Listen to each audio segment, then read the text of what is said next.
Hello guys, welcome back to the channel. It's TPM5 here, back again with another NBA video. And in today's video, I'm going to be previewing the Golden State Warriors offseason, look at some possible trades, some draftees, and also their future salary cap situation. So I'm going to talk all things Warriors for the next 5 or so minutes. Without further ado, let's get started. For the year, the Warriors were treading on water as they maintained a 500 record for the majority of it until they pulled away late in the year with 6 straight wins, but it ended up being for nothing as they lost to the Lakers in the first playing game after LeBron hit a very unlikely three-pointer. And then their second chance, they lost to the Grizzlies in an overtime game that could have gone either way. The Grizzlies just came out with it in the end, so that naturally brought an end to their season. Stephen Curry is someone they need to give more help. He averaged 32 points, 6 rebounds, and 6 assists, having another MVP type year, proving he can probably play to his mid-30s in this level. And I think that they need to surround him with some more help, and we'll touch on that in a bit in the video. They do have a lot of trade assets as well. But just a quick break, guys. I make NBA content 2 or 3 times a week, but for the past week or so I've been going at it daily, so I would heavily appreciate it if you subscribe and join me on my journey. And yeah, let's continue. So I'm about to put the salary cap table on the screen. I have it there for about 20 seconds, and here it is. The Warriors have Steph Curry for the next 2 years, which is good because they can probably pay him slightly less as he gets older. I think that they have that level of connection, as a franchise and a player.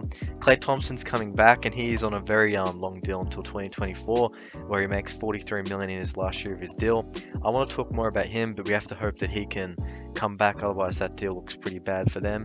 And then Andrew Wiggins is on a large money deal, but that could be very useful when it comes to making a trade. He makes $33.6 million in 2023, which is his last year of the deal. And then Draymond Green has a player option for 2024 for $27.5 million. So this Warriors team is, pretty deep in money. They are paying a lot of guys money. It's a very top-heavy roster in that way. Kelly Oubre Jr. and Kent Bazemore are the only notable guys that come off the books, and Kevon Looney opted into his player option, I believe. So yeah, next season the Warriors have $168 million already committed in the cap. So any way for them to improve would come through drafting a player, which we saw with Wiseman may not be the best fit, because his team's trying to win now. Or you can trade someone like Wiggins or even Draymond Green and make something happen there. So now with that out of the way, let's look at some trade rumors for the team and to speak through some candidates, some players that might be up for trade, and just talk about what kind of packages the Warriors can offer. So as you guys know, Andrew Wiggins is on that large deal that I talked about before. He's probably making around $31 million next year. He's a very key part to any trade they want to make. They also have pick 17 and pick 14, I believe, because they got Minnesota's pick. So I think they're also very useful. And you also have James Wiseman, who kind of, has that kind of Chris Bosh-like potential, but during his rookie year, he wasn't quite able to show it. He only averaged 11.5 points and was out towards the end of the year. And I think that he's going to be traded. I think that it makes sense for the team's timeline. And it's a shame because he can show what he's a very high potential player, but I think that for him, the best scenario would be to leave or get traded. He can't exactly leave, but get traded.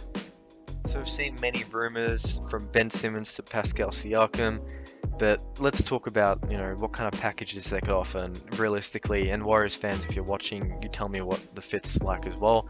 I think that at the point guard and shooting guard spot they are sorted. Obviously Klay can play the small forward spot.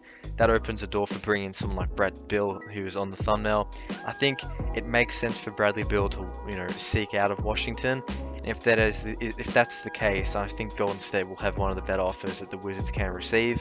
The only issue with that would be defensively in that backcourt. You can have a 6'4" for a shooting guard.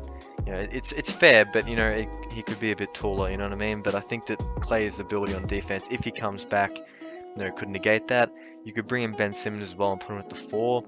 With the shooting that will be around him, it could help.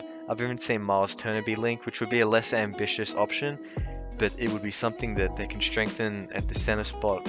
Probably get rid of Wiseman and kind of have that guy that suits their system more. I think that that'll be interesting. And then we talk about Klay Thompson. We have to be sure that he's coming back at the level he was before. I think that a lot of people are taking for granted that I know the way he plays. He was the most points in a game for the least amount of dribbles. I know that's something he does, but after just these injuries he's suffering, I'm pretty sure the ACL and then the Achilles. I'm pretty sure I might be wrong, but I know one of those things he definitely suffered. They'd sap a lot of basketball players. They're probably the two worst injuries that you can have. Obviously now he's signed to a long-term deal, could end up being bad for the Warriors, but now we just, I guess, we'll have to wait and see. Hopefully he comes back for them next season. And even if they don't make a trade for the superstar or an all-star level guy, which they really can make, I expect this team to be going back to the playoffs again. For the first time in 2 years, feels funny to say, but that's really what it is. And now let's quickly touch on their draft pick. Now, they'll be picking at pick 7, which might have someone like Scotty Barnes left. They might be able to pick up Kuminga if they need to for some scoring off the bench. Josh Giddey at pick 14 looks like a pretty good option if they do retain that pick. Very impactful Australian guy. Questions will be asked about how he can turn, and convert himself to the NBA, but we'll have to wait and see. But that brings me to the end of the video. Any Warriors fans, please comment, like, and subscribe, and I'll see you guys in the next video.